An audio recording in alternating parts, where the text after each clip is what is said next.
नमस्कार, मैं हूं अंकुर और आप देख रहे हैं सत्य हिंदी का न्यूज बुलेटिन। एक नजर अब तक की सुर्खियों पर। दिल्ली हाई कोर्ट ने उस याचिका को खारिज कर दिया है जिसमें प्रधानमंत्री मोदी को 6 साल के लिए बैन करने की बात कही गई थी।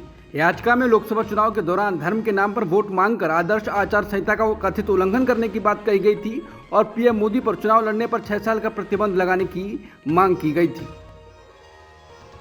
केंद्रीय गृह मंत्री अमित शाह के फेक वीडियो को शेयर करने के मामले में सोमवार को गिरफ्तारी की गई। असम के सीएम हेमंत बिस्वा शर्मा ने ट्वीट करते हुए इस बारे में जानकारी दी।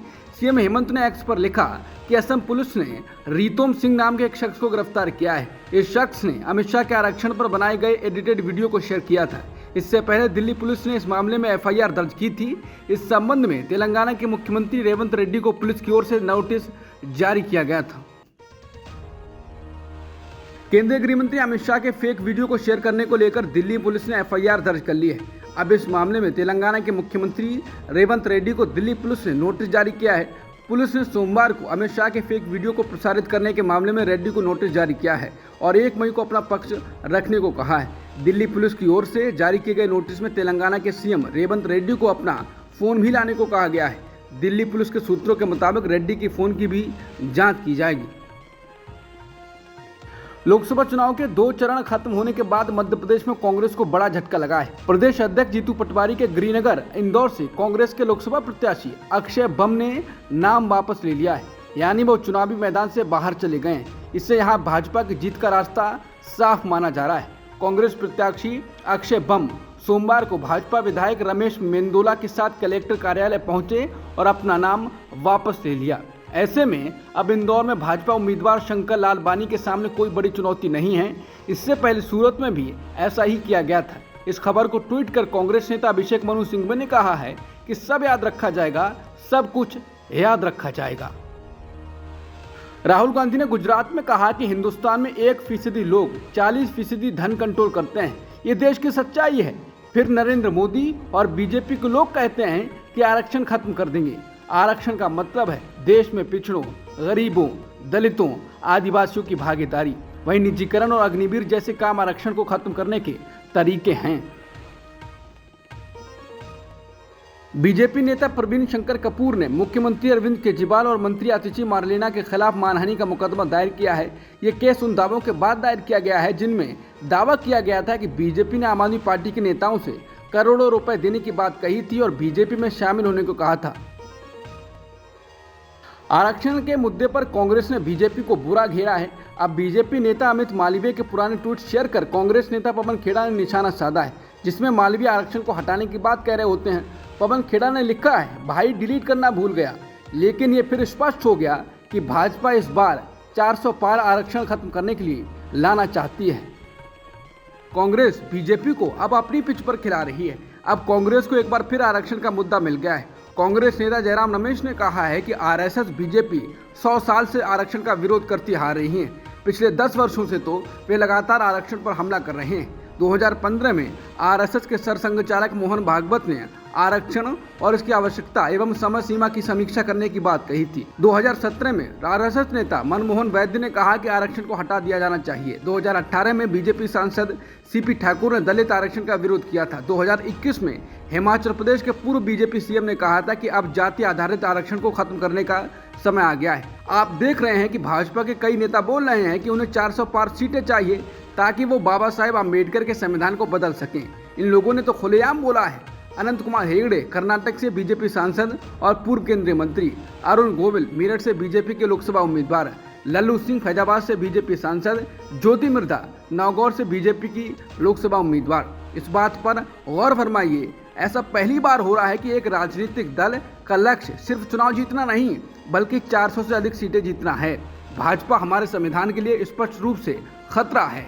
वो संविधान को बदलना चाहती है ताकि आरक्षण को खत्म करने की आरएसएस की दशकों की साजिश सफल हो जाए। बता दें, संविधान बदलने की बात और आरक्षण हटाने की बात पर बीजेपी के खिलाफ पहले से ही एक समुदाय के जाने की चर्चा हो रही है और कांग्रेस ने फिर ये मुद्दा उठा दिया है। इससे पहले आरएसएस के सरसंघचालक मोहन भागवत को भी आरक्षण पर बोलना पड़ा था। राष्ट्रीय स्वयंसेवक संघ प्रमुख मोहन भागवत ने आरक्षण को लेकर बयान दिया है। उन्होंने कहा है कि संघ का मानना है कि जब तक जरूरत है आरक्षण जारी रहना चाहिए। भागवत ने कहा कि जब मैं यहाँ आया तो एक वीडियो वायरल किया जा रहा था कि आरएसएस आरक्षण के खिलाफ है, हम इस बारे में बाहर बात नहीं कर सकते हैं। अब ये पूरी तरह से झूठ है। संघ शुरू से ही संविधान के अनुसार सभी आरक्षणों का समर्थन करता रहा है। प्रधानमंत्री नरेंद्र मोदी ने सोमवार को एक बार फिर कांग्रेस पर जोरदार हमला किया। कर्नाटक में एक चुनावी सभा में उन्होंने गरीबी हटाने के कांग्रेस के वादे पर सवाल उठाए। पीएम मोदी ने कांग्रेस के वादों और उसकी नीयत पर सवाल उठाते कहा है कि 10 वर्षों में मोदी ने हर उस वर्ग की चिंता की है जिसे कांग्रेस ने बदहाली का जीवन जीने पर मजबूर किया था। आज ये लोग एक झटके में गरीबी हटाने का दावा करते हैं, लेकिन इनकी 60 साल की सरकार, इनकी कई पीढ़ियों का काम गवाह है कि वंचित वर्ग के लिए इनकी मानसिकता क्या रही है। कांग्रेस नेता सुब्रत ने कहा है कि कुछ दिन पहले नरेंद्र मोदी 400 पार का नारा दे रहे थे, लेकिन 2 चरणों के चुनाव के बाद बीजेपी की कलई खुल गई है। बीजेपी का संविधान बदलने और आरक्षण को खत्म करने का नापाक मंसूबा देश के सामने आ चुका है। हालात ये हैं कि पीएम मोदी कांग्रेस के न्याय पत्र में जातिगत जनगणना की बात पर भ्रम फैला रहे हैं। पीएम मोदी बताएं वो जातिगत जनगणना और आरक्षण के साथ हैं या खिलाफ हैं। कर्नाटक के हासन सीट से सांसद और मौजूदा उम्मीदवार प्रज्वल रेवन्ना के कथित सेक्स वीडियो को लेकर अब कांग्रेस ने प्रधानमंत्री मोदी पर निशाना साधा है। कांग्रेस नेता सुब्रत ने सवाल उठाए हैं। उन्होंने कहा है कि आज पीएम मोदी को जवाब देना होगा। उन्होंने इस दरिंदे को अपना साझा उम्मीदवार क्यों बनाया? आप हर बार महिलाओं के खिलाफ अपराध करने वालों के साथ क्यों खड़े रहते हैं? महिला एवं बाल विकास मंत्री स्मृति ईरानी मौन क्यों हैं? महिला आयोग के अध्यक्ष रेखा शर्मा चुप क्यों हैं? मीडिया में इस मुद्दे पर कोई बात नहीं हो रही है, हर जगह केवल सन्नाटा है। बीजेपी नेता और रक्षा मंत्री राजनाथ सिंह ने लखनऊ लोकसभा सीट से नामांकन पत्र भर दिया है। राजनाथ सिंह ने नामांकन पत्र दाखिल करने के दौरान उत्तर प्रदेश के सीएम योगी आदित्यनाथ और उत्तराखंड के सीएम पुष्कर सिंह धामी मौजूद रहे। राजनाथ सिंह ने नामांकन पत्र भरने से पहले लखनऊ में रोड शो भी निकाला। लखनऊ में 5वें चरण में 20 मई को मतदान होना है।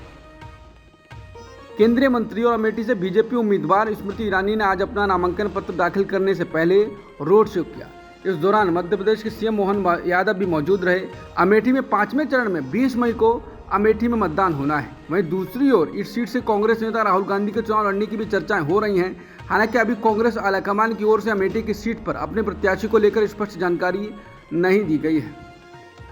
कांग्रेस ने लोकसभा चुनाव के लिए पंजाब की 4 सीटों पर उम्मीदवारों के नाम का ऐलान कर दिया है। लुधियाना से प्रदेश कांग्रेस अध्यक्ष अमरिंदर सिंह बरार को टिकट दिया गया है। गुरदासपुर से पूर्व डिप्टी सीएम और राजस्थान कांग्रेस के प्रभारी सुखजिंदर सिंह रंधावा को उम्मीदवार बनाया गया है।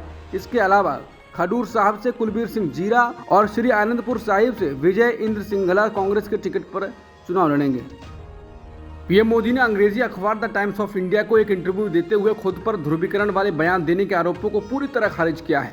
अखबार से बातचीत में उन्होंने कहा कि कांग्रेस ने धर्म के आधार पर आरक्षण देने के लिए कानून बनाकर संविधान का उल्लंघन किया है। ये ध्रुवीकरण नहीं है क्या? टाइम्स ऑफ इंडिया को दिए इंटरव्यू में पीएम मोदी अपने उस हालिया बयान के पक्ष में अड़े रहे जिसमें उन्होंने कहा था कि पूर्व प्रधानमंत्री मनमोहन सिंह ने कहा था कि देश के संसाधनों पर पहला हक अल्पसंख्यकों का है। हालांकि पीएम मोदी ने मनमोहन सिंह के जिस 18 साल पुराने भाषण का जिक्र किया है उसमें मनमोहन सिंह ने मुसलमानों को पहला हक देने की बात नहीं की थी। लोकसभा चुनाव 2024 के प्रचार अभियान के बीच पीएम मोदी ने रविवार को राजा महाराजाओं पर एक बयान को लेकर राहुल गांधी को घेरा है। उन्होंने कांग्रेस और राहुल गांधी पर हमला करते हुए कहा कि कांग्रेस के शहजादे को हमारे राजा महाराजाओं के योगदान याद नहीं आते। वो वोट बैंक की राजनीति के लिए महाराजा महाराजाओं के खिलाफ बोलने की हिम्मत करते हैं। पीएम मोदी ने कहा था कि उनमें नवाबों, बादशाहों और सुल्तानों के खिलाफ एक शब्द बोलने की ताकत नहीं है। पीएम मोदी ने रविवार को कर्नाटक में कहा था कि कांग्रेस के शहजादे का कहना है कि हजारों वर्षों से राजा महाराजा हमारे देश में हुए वो सब अत्याचारी थे, वो लुटेरे थे। कांग्रेस का ट्रैक रिकॉर्ड रहा है कि उसने भारतीय संस्कृति को नष्ट किया, भारत के सही इतिहास को तोड़ा मरोड़ा।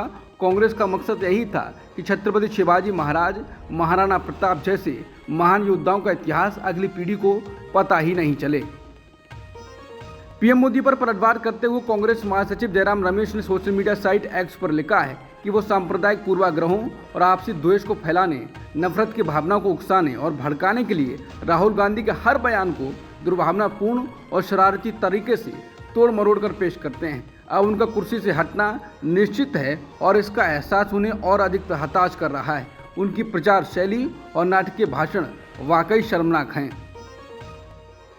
द इंडियन एक्सप्रेस में एक रिपोर्ट छपी है कि अमेरिका की कस्टम अथॉरिटी ने पिछले 6 महीनों में एमडीएच प्राइवेट लिमिटेड के निर्यात किए जा रहे मसाला शिपमेंट में से 31% माल को लेने से मना कर दिया है। ये रोक इस कंपनी के कुछ उत्पादों में साल्मोनेला के बैक्टीरिया पाए जाने की आशंका में लगाई गई है। रिजेक्शन अक्टूबर 2023 से चल रहा है, जो बीते साल 15% था। हाल ही के महीनों में हांगकांग और सिंगापुर में MDH और एवरेस्ट के कुछ मसालों की बिक्री इसलिए रोक दी गई क्योंकि इसमें कार्सिनोजेनिक कीटनाशक पाए जाने की शिकायत मिली थी। इसे देखते हुए अमेरिका के कुल शिपमेंट के 31% मसालों को लेने से मना कर दिया है।